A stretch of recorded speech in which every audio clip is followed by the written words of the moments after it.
Good evening, Gills fans. Welcome back to another episode of Gills in the Blood TV. It's Sunday night and it's another match day review show. Talking about 3 points as the Gills make it 20 games unbeaten to equal a record that goes all the way back to the 1970s. Hence, me wearing this retro shirt today. This is from around 1974 and it was not long after that the Gills last embarked on such a long unbeaten run. And it also means now that if we go to Rodney Parade next Saturday and avoid defeat, it will be the greatest unbeaten run in the history of our great football club. I think it's fair to say that it wasn't a game where either keeper was overly exerted throughout. I think there's probably, 4 shots on target in the entire game. But it was certainly a game that we controlled, where we played the game in areas that we wanted to. We dictated the pace. We started both halves really, really positively. We was on the front foot. We pressed them. They made loads of mistakes. I commented throughout the game that their keeper kept punting it out of play. They kept falling over each other. And when our big chance came right at the start of the second half, Josh Andrews nodded it home expertly from a brilliant Ramo Hutton cross. And after that, we restricted them to next to nothing. I think their first shot on target came in the 87th minute. Glorified back pass from Jody Jones. And yeah, we were full value for the 3 points. 2 o'clock was when team news came out this week. They're keeping us on our toes, the social media team at the football club at the moment. Some weeks it's 1:45. Sometimes we have to wait an extra 15 minutes. And there were a couple of changes to last weekend's last gasp draw at Hayes Lane against Bromley. Ethan Coleman and Armani Little, who both picked up knocks in that fixture, did not make it for this one. So there was a change of shape and we went up here somewhere. Magic. Glenn Morris in goal, a back four of Ramo Hutton, Andy Smith, Sam Gale and Max Clark. It was then Johnny Williams and Robbie McKenzie as a pair in front. We had Bradley Dack in the 10, captain in the side. Elliot Nevitt starting off the left-hand side. Johnny Smith in for his full debut off the right. And big Josh Andrews up top on his own. Our substitute options were quite defensive heavy. It was Jake Turner as the sub-keeper. And then had Travis Akamir, Lenny Serino and the returning Shad Ogie to choose from if we needed to shore it up. And in terms of midfield options, not really anything. Attacking wise though, we still had Aaron Rowe, Sam Vokes and Marcus Wiley to call upon if needed. I think if you take away all the layers of the Notts County management setup and footballing board that we heard about throughout the summer, they've still got good players. They still play a certain way. They're going to keep it. They're going to be neat and tidy. But I felt they were no more than just neat and tidy throughout the game. They didn't penetrate us in the first half, did they? Despite having a lot of the ball, everything seemed to be played in front of us. And generally, we were quite comfortable defensively.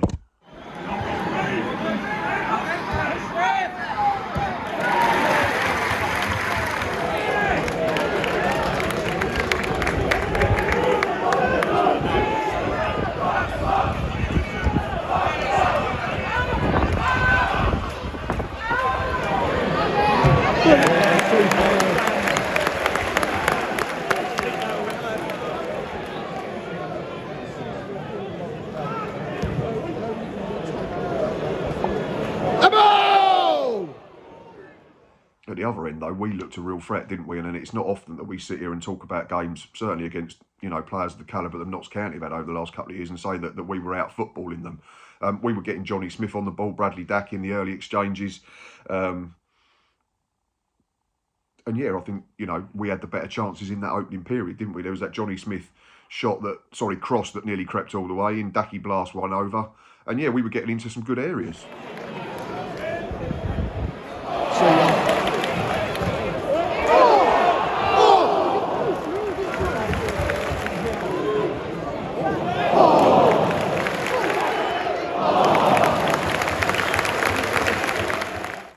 Felt as the half went on, the only time that I felt like we were under any modicum of pressure was when Jacob Badeau sort of took the game by the scruff of the neck to a degree and said, right, I'm going to step out from centre half and I'm going to create an overload in midfield.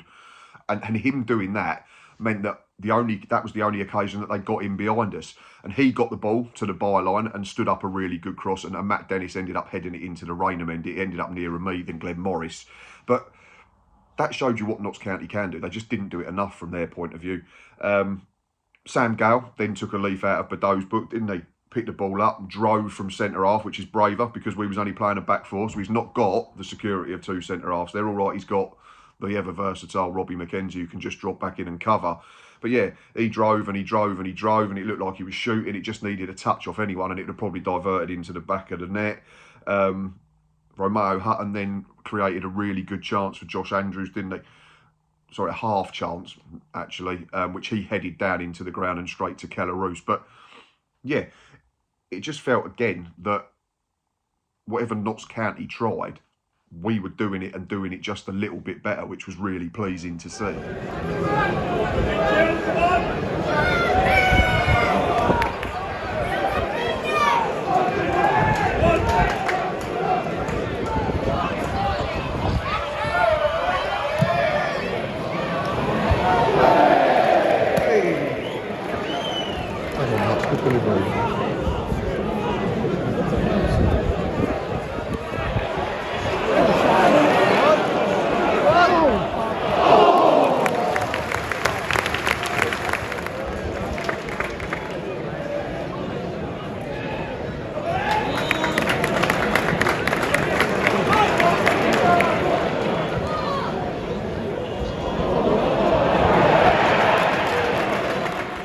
That was it in terms of first half action, and we're not renowned for being a first half scoring team, are we? I think if you look at all our goals, the majority do come in the second half. Off the top of my head, I can only think of Bradley Dack's winner against Walsall and Armani little spot kick against Chesterfield being the only 2 goals that we've scored in the league in the first 45 minutes this season, but we do come alive after the break.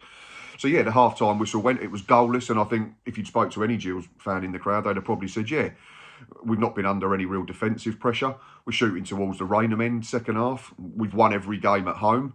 Why can't we go on and win the football match?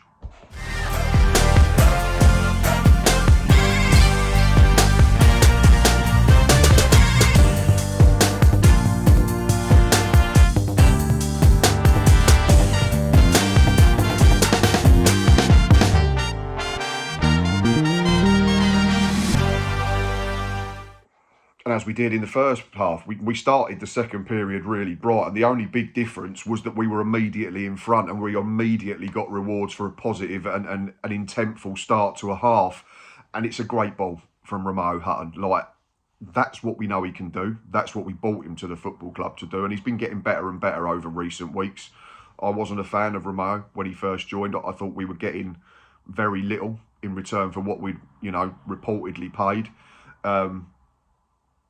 But he's been really, really good, Huts, since Gareth Ainsworth took over, certainly. Defensively, was really solid.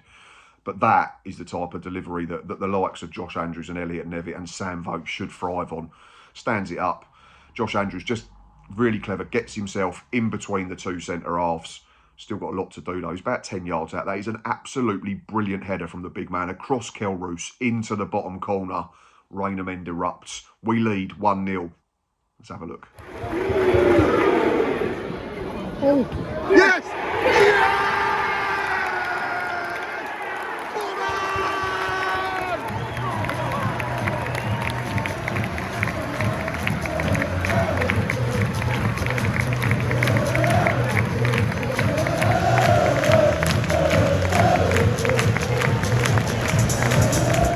What was great was that after scoring, we didn't just sit on our lead and say, right, you come and play and you try and break us down. We immediately got back on the front foot. Josh Andrews nearly got in behind. I think Rob McDonald had to bundle it out for a corner, panicked. There was then a nice little bit played down our left-hand side. Bradley Dack really clever to stay onside. Stands a ball up far post. Falls to probably the smallest man on the pitch, unfortunately, in Johnny Smith, and he nods it wide apologetically. But it was great to see us score that goal and then immediately go and hunt that second.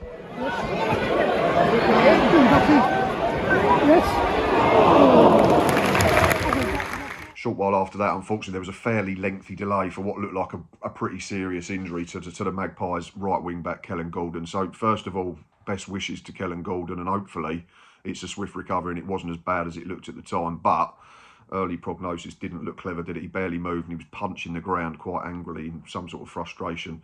But yeah, like I say, best wishes to Gordon, and fingers crossed it's not that serious and we do see him back on a football field sooner rather than later. I've seen a few comments from some Notts County fans saying we're out to do their players again, which is frankly absolutely ridiculous. Like, I speak to a lot of really intelligent Notts County fans, the likes of Tom Williams on social media and the boys at Notts County Talk, Thomas and George, really switched on. You know what they are at the moment, know that they're a work in progress, know that there are question marks over the manager and the setup that's been implemented since the summer. And yeah, there's others that I talk to as well, but there's a few that are honestly insufferable. And unfortunately, it paints a picture of the whole fan base. Like, remember last season, we had the whole thing about Jody Jones. And then I've seen comments on YouTube and social media, oh, Gills can't win, the hatchet men, they have to go and kick our players off the pitch on purpose, they're out to harm people. Grow up. It's a contact sport. You're not the only team that suffers injuries. Believe me, it's just sour grapes. It looks really embarrassing, the fact that all you can talk about when you've come to our place and you've been outplayed, you've been outthought, and all you want to talk about is an injured player. We all get them. We had basically our first choice centre midfielders missing yesterday. We were patched up. You just have to get on with it. And yeah, I do unfortunately find a few Mags fans really just, like I say, insufferable, just constantly looking for excuses. You were outplayed. That's why you lost the football match. Anyway, bit of a tangent, back to business, and we were still playing the game in their third. The Rain of Men was in full voice, and it was great. And I keep saying it, and I've said it enough times recently, it's wonderful to watch a football match, and it ends, and then the next one cannot come around soon enough. And the longer that continues, the better for all of us, because it means we're continuing to play well. It means we're continuing to find a way to pick up results and find a way to win football matches. And if you keep doing that, you stay near the top of the table, you have a good season. But yeah, we were still playing the game in their third. Like I said, we were still earning crosses and corners. We were getting delivery into dangerous areas. And yeah, here's a few more examples of us continually being on the front foot.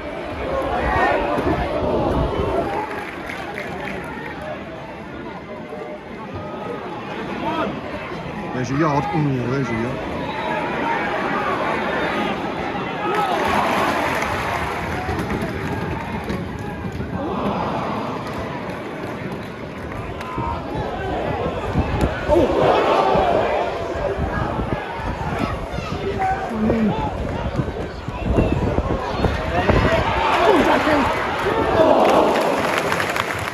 Made a double change, didn't we, to freshen it up. Martin Patterson had gambled a couple of times with his to try and roll the dice and get back into the football match.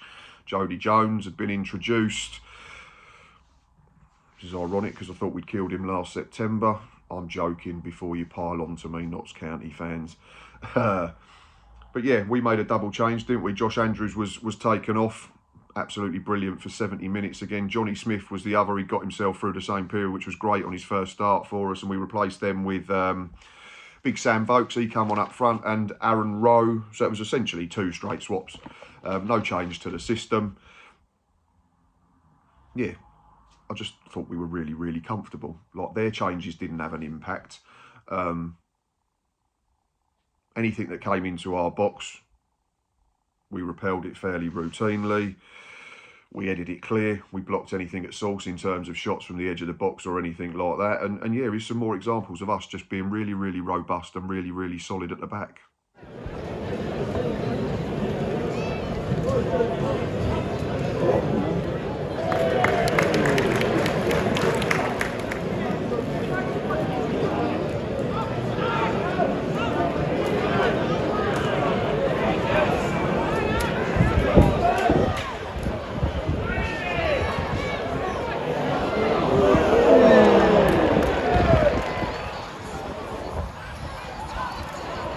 Someone's touched the ball, put on not running into touch.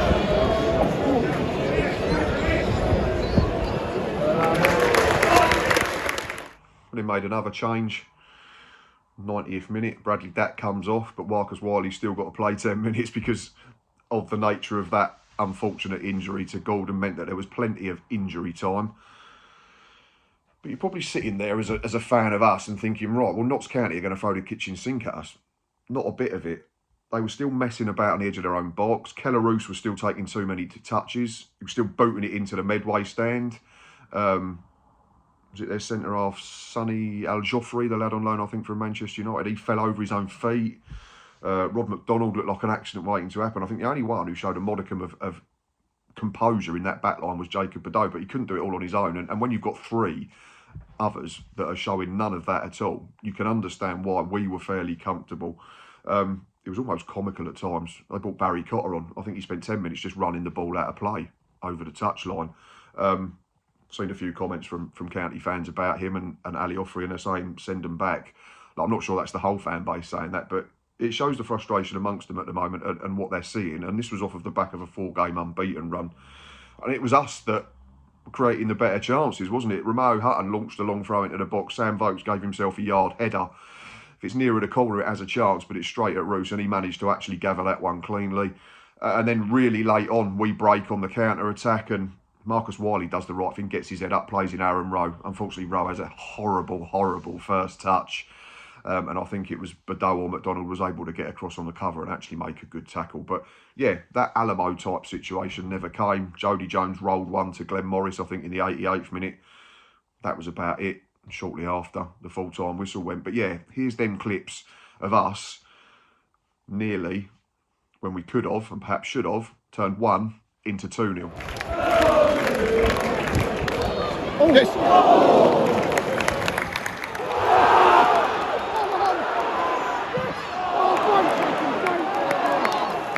Yeah, and after that, that was pretty much it. I think Notts County had the ball in our half for about 30 seconds, but again, we defended it well. The referee blew the final whistle.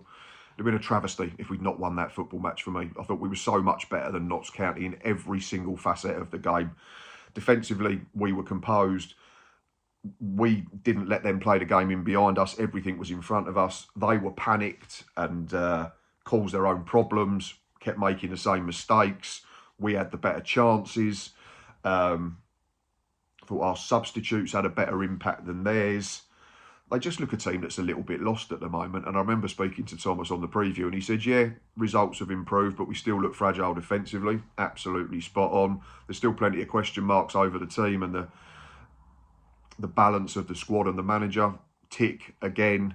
But they're not stuff that we have to worry about. All we have to worry about is doing what we do and making sure that every time we turn up, whether that's at home or away, we're fully prepared to give a best account of ourselves. And we did it again. And there's still room for improvement, which is brilliant. And there's still people missing to come back, which is absolutely superb as well. But this is a really, really good group. And I cannot say that enough. So, yeah, another 3 points. Only second on goal difference to our dear friend Swindon, who won 3-1 on the afternoon. Or goals scored, I think it even is. I think we both got a +5. But yeah, if someone had said to me at the start of August, we'd be approaching the middle of September, still wouldn't have lost a game, still be 20 matches unbeaten and top of the league in terms of points, I'd have said thank you very much.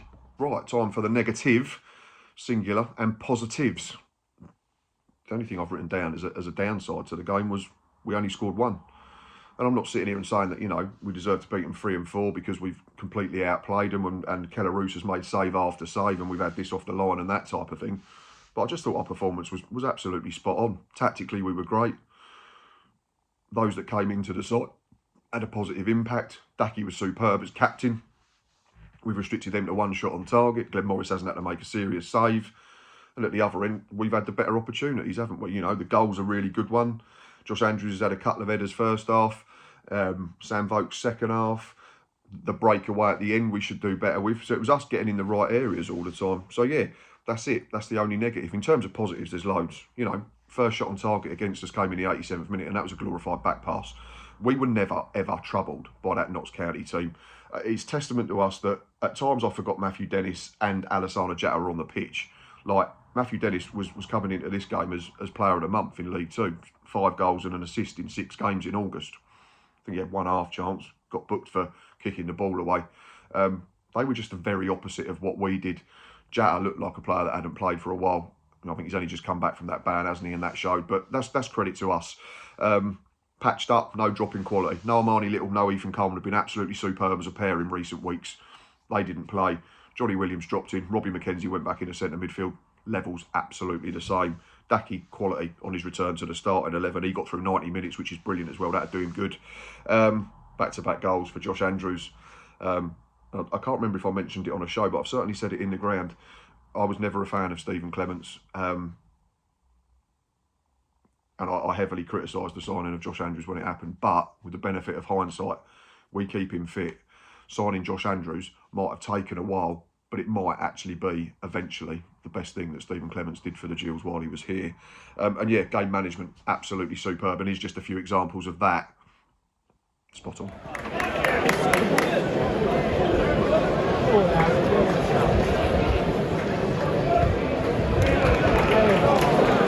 Tell you what, his brother was a contender.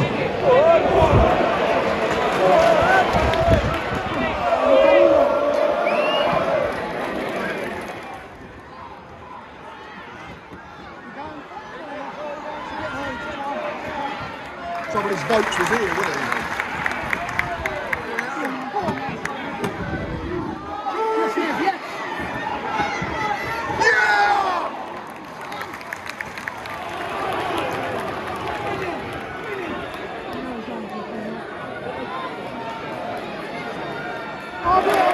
Right, time for man of the match before I blow full time on this match day review show. And plenty of candidates again. I thought both centre halves were immaculate against two big front men. Jatta's going to cause you problems with his physicality. Matthew Dennis was coming into the game full of confidence. If he scored, it was something like 6 games in a row. He'd netted in all competitions. Didn't get a sniff, did he? Daki, I thought, was brilliant in the middle of the park, playing in between the lines, joining in with the attack, dropping in and helping out Williams and McKenzie when he had to. Johnny Williams, I thought, was really, really busy in the middle of the park. McKenzie just does exactly what he says on the tin. Elliot Nevitt again runs himself to an absolute standstill. He's inches away from an assist in the first half. If Bradley Dack could just grow a little bit more. Johnny Smith had his moments on debut. Josh Andrews scores a goal. The subs come on, have a positive impact, like I'm saying. But for me, I'm going to give it to Ramo Hutton. I thought he was absolutely brilliant, defensively and defensively. Could have had a couple more assists with a bit of luck, couldn't he? Yeah, played 90 minutes, 1 assist, a clean sheet, 4 clearances, 2 interceptions, made 1 tackle, 64 touches, 3 chances created. 67% of all his duels were won, so you're looking at 2 in 3, had a 100% dribble success rate. Yeah, just super solid going one way and a threat going the other. Like I said, could have had 2 or 3 assists, set up a chance for Josh Andrews first half, sets up the winner. Sam Vokes nearly glances in one from his throw-in. So it's back-to-back assists now, isn't it, for Huts, if you're taking the throw-in last week for Josh Andrews' goal as well. So that's something that, fingers crossed, continues to flourish, that little partnership, Hutton and Andrews, assists and goals. But yeah, for me, probably his best performance of the season, and dare I say it, one of his best performances arriving at the football club. Ramo Hutton, deservedly Gills man of the match. Right, that is enough from me again on this Sunday evening. Like I say all the time, if you're a Gills fan, a Notts County fan, or you're just a neutral that enjoys your League 2 content, then thank you so much for watching up to this point. If you are still here, please go and tap that like button down there. While you're at it, if you're new or you're not, but you've not decided, press that subscribe button, hit that notification bell, you won't miss an episode. Myself and Lee will be back tomorrow evening at 7 p.m. on the dot, hopefully, if StreamYard plays ball, for another League 2 hour as we look back on all the action from game week 8. Another action-packed show for us to get stuck into. So come and join us in the chat for that. Wednesday will be match preview showtime as I talk to a Newport County fan ahead of a trip to Wales next week for what could be a historical day for the Gills. If we can avoid defeat, then we do set a new club record unbeaten run. But that is for another day. As always, thanks for watching. We're going to go for 100 likes on this one again, please. So please, like I say, get tapping that like button. It's time for me to blow the full-time whistle on another excellent weekend of Gillingham football action. And of course, up the Gills.